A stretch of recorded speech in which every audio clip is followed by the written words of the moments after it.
যুক্তরাষ্ট্র ও ইরান সম্পর্কে হঠাৎ করেই বদলে যাচ্ছে দৃশ্যপট, যেখানে বিগত কয়েক মাস ধরে শুধু উত্তেজনার আগুন জ্বলেছে, সেই জায়গাতেই এখন আলোচনার নতুন বার্তা। এ যেন বিশ্ব রাজনীতির এক নতুন মোড়। যে দুই দেশ বছরের পর বছর ধরে পরস্পরকে হুমকি দিয়ে এসেছে, দাঁড়িয়ে থেকেছে যুদ্ধের কিনারায়, আজ তারাই কি তবে আলোচনার টেবিলে? যুক্তরাষ্ট্র ও ইরান, যাদের সম্পর্ক মানেই উত্তেজনা, নিষেধাজ্ঞা আর সামরিক হুমকি, সেই দুই শক্তির মধ্যে এবার সরাসরি কথোপকথনের ঘোষণা এলো মার্কিন প্রেসিডেন্ট ডোনাল্ড ট্রাম্পের মুখে। তিনি জানান, ইরানের সঙ্গে সরাসরি আলোচনা করতে যাচ্ছে যুক্তরাষ্ট্র। এরপরে বিশ্বজুড়ে কূটনীতিক মহলে তৈরি হয়েছে আলোড়ন, শুরু হয়েছে প্রশ্ন। তবে কি যুক্তরাষ্ট্র ইরান উত্তেজনার অবসান ঘটতে যাচ্ছে? ওমানে বসতে যাচ্ছে বহুল প্রতীক্ষিত ও আলোচিত এই বৈঠক। সব মশার বিরুদ্ধে সুরক্ষা দিতে এলো বসুন্ধরা এক্সট্রিম অ্যারোসল, মশার বিরুদ্ধে এক্সট্রিম সুরক্ষা।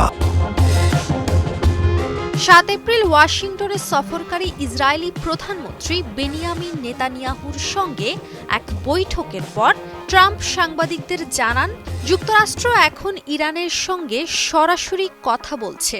শনিবার একটি বড় ধরনের বৈঠক অনুষ্ঠিত হতে যাচ্ছে।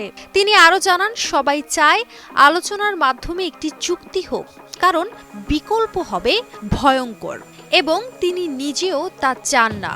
বিশ্লেষকরা বলছেন, ট্রাম্পের এই মন্তব্য শুধু একটি কূটনৈতিক বার্তা নয়, বরং এটি হতে পারে মধ্যপ্রাচ্য রাজনীতির হিসাব নিকাশ পাল্টে দেওয়ার মতো এক নাটকীয় রদবদল। তবে শুধু আমেরিকার পক্ষ থেকেই নয়, এই আলোচনার বিষয়ে আনুষ্ঠানিক ঘোষণা এসেছে ইরানের পক্ষ থেকেও। এ বিষয়ে ইরানের পররাষ্ট্রমন্ত্রী আব্বাস আরাকচি জানান, শনিবার ওমানে ইরান ও যুক্তরাষ্ট্রের মধ্যে উচ্চ পর্যায়ের একটি পরোক্ষ আলোচনা অনুষ্ঠিত হতে যাচ্ছে। আরাকচি তার এক্স হ্যান্ডলে এই বিষয়ে লিখেছেন, যুক্তরাষ্ট্রের সঙ্গে এই বৈঠক একদিকে যেমন একটি সুযোগ, তেমনি যুক্তরাষ্ট্রের জন্য একটি বড় ধরনের পরীক্ষা, কেননা বল এখন আমেরিকার কোর্টে।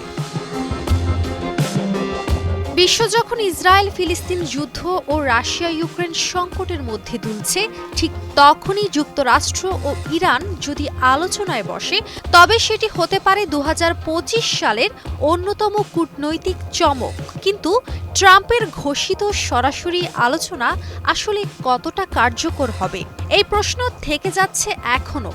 কেননা এখন পর্যন্ত ইরান পরোক্ষ আলোচনার কথাই বলছে।